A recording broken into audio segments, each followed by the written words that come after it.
Now we are going to introduce the operation panel. First, the yellow button, it is a single press, okay? The machine will feed the material a little bit, and the long-term press, the machine will feed the material constantly. And the green button, it is the running button. Click it, the machine will run it.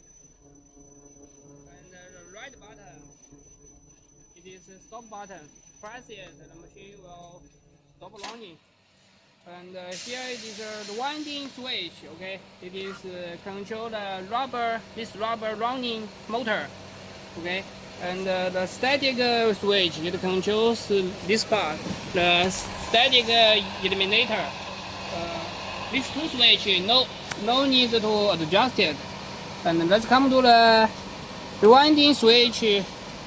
This one, it controls the speed of this rubber roller running speed. Okay, control this part speed.